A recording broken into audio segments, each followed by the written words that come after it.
as you just heard Randy talk, Bryant Gumbel on Real Sports on HBO really just took the other side, and I haven't seen it, but to me the comments were kind of extreme.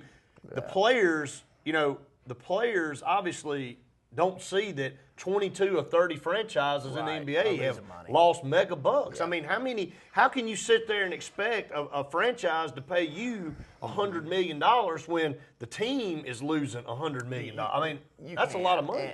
And first of all, I'm going to say this. I thought Bryant Gumbel's comments were way off base. It sounded that way to me. I'm just being really honest with you there. Here's what I see when the NBA. I see Mike the security guard, Annette the usher, and they're always smiling. And they're the nicest guys, and they need that money. What breaks my heart is seeing those guys in the local economies. Memphis just had an amazing year. And they have an opportunity to build on it, and this is happening to their city. Yeah. And they went so long with losing, and now they have a winning season, and this is what they're faced with. How can you – here's the problem with the NBA. Last season was phenomenal with Dallas. Yes. They needed about 5 to 10 seasons consecutive of that before they did what they're doing to build that up, absolutely. And I don't know – with the NFL, I know there's so many analysts, and goodness gracious, there's way too many analysts in the NFL that think they know what they're talking about, and frankly, have never touched a field of any kind. But NFL was going to keep its popularity. There's no doubt. And I knew they were going to get it settled all the way. It was tough on a lot of my kids and a lot of the undrafted free agents this year. We put them in a lot of, we'll overcome that. But the NFL still figured it out, and, we're going to be able to move forward. I don't know what the NBA is going to do. Well, the Memphis story, and we'll move out of this, the Memphis team situation reminds me of the Montreal Expos in '96. And I've talked to Randy a bunch about this. Yeah. The Montreal Expos were up 7 games going into the All-Star break midway through the season, and nobody came back, and they didn't finish the 96 season, and Montreal lost its franchise. They did. And that was the last hurrah for them, and you can kind of see that. Memphis has struggled in the past. If they don't come back, guns blazing, when they start playing again, who's to say that they can survive in a situation where a lot of people have already asked the NBA to downsize a little bit. And they were one of the 22 teams losing money that could have absolutely turned it around. Yeah. They could have gotten back, making a profit this year. And now I don't know how it's going to happen. And the longer it goes on and on, people don't sympathize as long as they got their football. That's but right. Come Christmas time, the NBA's got a real challenge. They're either going to go this direction or this direction, and frankly, I don't know that either direction is a positive. It's going to be interesting to see. We've got Jeff Carr and Nicole Lawson with CNH Sports here. You guys are based out of Atlanta. Sure. You've been here before. Nicole, again, welcome to the program. And Nicole, talk about a little bit what you do with CNH. Okay. Basically, I am in the marketing arena of the company, so I do marketing director, and anything from day-to-day activities or whatever the athletes need, I kind of help with. Sure. So I'll go from, helping them with contracts with the car or helping them with fan pages or whatever. Anything. Just anything that they need, I'm there to try and to help them get through this transition. We've got some amazing athletes out there, and, this is all a new world for them, too, when they go into this. And so I think that, making them a little bit more marketable outside of their athleticism is my job. So, that's kind of what I do for them. Well, I think the biggest assumption, Brett, in the NFL, these guys, we get 3% usually of an NFL contract, is that you do the contract and the job's done. Man, that's so far from being you guys work all the time. We've got guys in the NFL that need to be taken care of. We got guys that are in the NFL, and frankly, I take it very serious when I got a young man's life in my hands, and that's what it is. His financial future and stability is in our hands. And whatever path we have to take is one that is the safest and most secure for him. And, that really starts with honesty. Yeah. And that's not always an easy thing. You got to tell a young man, hey, this is the approach we're taking. And the mistakes are always made. But the one thing that I feel pretty good about is our relationship we have with the NFL teams, player personnel guys. And and that's where it all starts. It really is, man. And I don't know I should say this, but it's not always about who's the most talented. It's about who fits in the best system. Yeah. And just being real honest with you. And who knows, man, Tim Tebow gets a lot of talk right now. And frankly, I think the guy's a winner. I know it's not always pretty, but if he's winning, let him keep playing. And he's caught a lot of flack this past week, has, even though they brought him back to win. And, and I know Chris Carter on ESPN and Keyshawn Johnson and Tom Jackson tried to defend him, but to no avail. I mean, they hammered him pretty good. And, Chris Carter makes the point that, if you're a receiver on Denver, you don't get the opportunities that you get as a receiver for, let's say New England, or when Peyton Manning was healthy, or whoever that particular prototypical NFL quarterback might be. But I think my hardest part right there, Chris Carter, and I'm a fan of Chris Carter, but two things with him that bother me. Number one is this: if you're winning, what does it matter? And that's what Tom Jackson was trying to say. If you're getting it done, why does it matter? And you're talking about, again, a lot of respect for Chris Carter. You're talking about a guy that's talking about the top 5 receivers in the NFL. Left out Calvin Johnson. Instead of saying, hey, I messed up, I should have said I left Calvin Johnson out, he started fighting to try to defend himself. And sometimes that stubbornnness gets him in more trouble than he really intended. A lot of those guys do, and it's just like you said, there's a lot of analysts out there that think they know more about it than what's going on. Well, you guys represent a lot of athletes out there in multiple sports, but you represent a lot of Auburn athletes. I do. Talk about that a little bit more, Joe. Well, I'd like to talk about a lot of, a few of them, just particularly from last year's national championship team. I'll start by saying this. It was the toughest year for all these guys. It was the best year ever. Got a national championship down on the Plains, which I was obviously happy for my past. But obviously, this year with the strike was very, very tough for a lot of these young men for a couple reasons. One, the personnel guys, when they shut down, did not get a chance to look at tape. They did not get a chance to meet with young men. There were guys drafted this year that never even met with those teams. Didn't have the camps like they needed them. I sent a lot of young men to camps.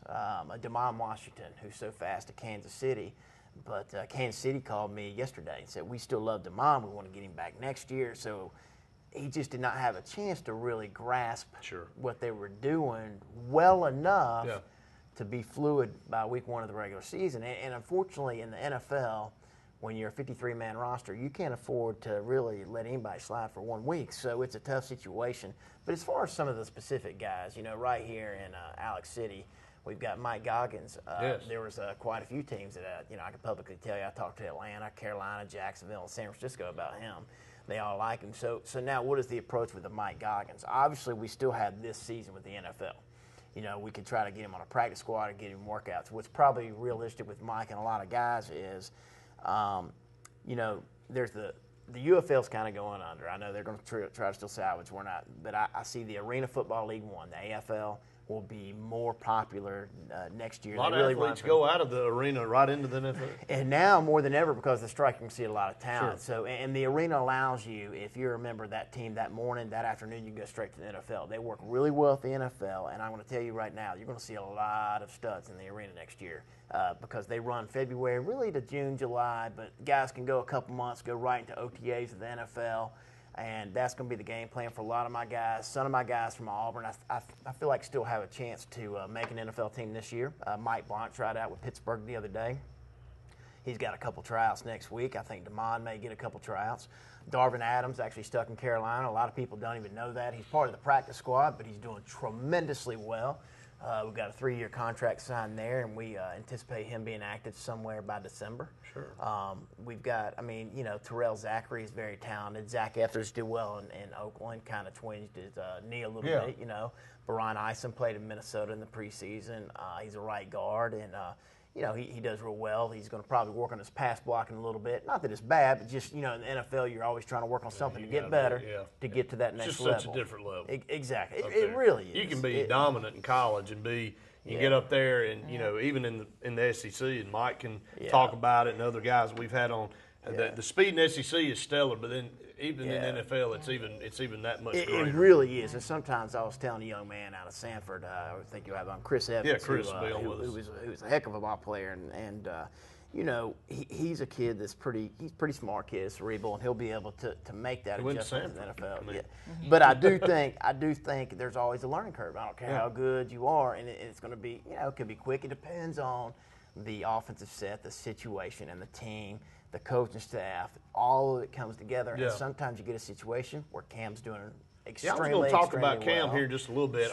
He is the first player in NFL history to rush for 7 touchdowns and pass for 7 in the first 7 games. And I think, and he's second in rushing touchdowns. I'm talking running backs, everybody in the NFL. So, all the naysayers are can't find them anymore. Well, it's been pretty tough on me, Brett, personally, because I've felt pretty strong about Cam from day one and got the evidence to prove it. First of all, he's a wonderful young man. He's got a cannon for an arm. I think I was here after Pro Day of Auburn. I think I mentioned to you I was out there with Cody, Terrell Zachary, and Darvin when he was throwing passes specifically for Denver, John Elway and some other guys. And goodness gracious, what a cannon, what a release.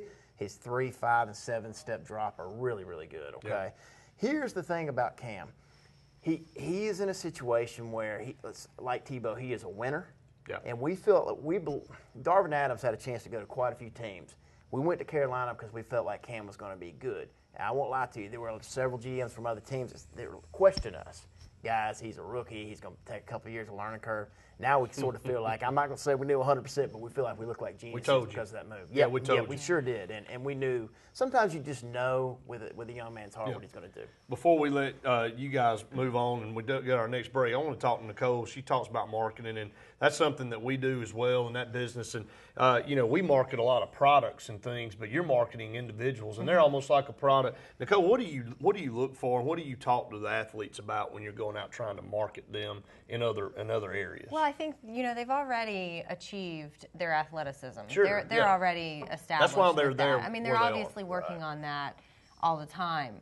But I think, that the rest of the things that go along with their personality, bringing that out. Every person's special. Every player is special and has something special about them. So just trying to pull that out of them and figure out what their hot buttons are, what they do in the community, what they could possibly endorse or where they could sign or where they could help. I think that is where, we really want to kind of touch on those parts of the personality as well. It just makes them more well-rounded.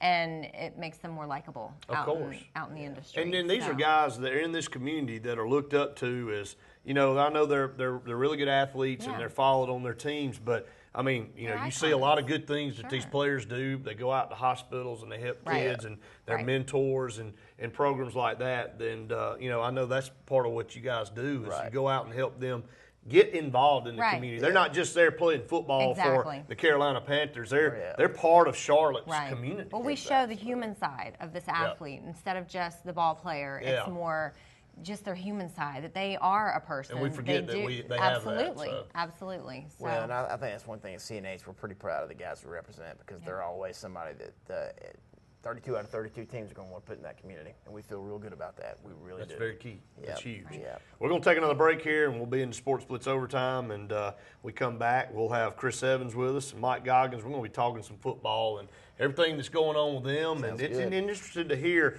it from them and their perspective because they work their rear ends off. They sure do. They have to stay in shape. When that phone call comes, you're working hard. You guys are trying to get that call for them, and they got a lot of teams looking at them right now. Right. So you got to be ready when your numbers call. It's like in football in the game when you're standing over there and you're all ho hum like Clint Mosley was. Well, his number got called. I'm not too sure he was real happy about getting called Saturday, but he'll rebound. He'll be better. I'll say this real quick, man.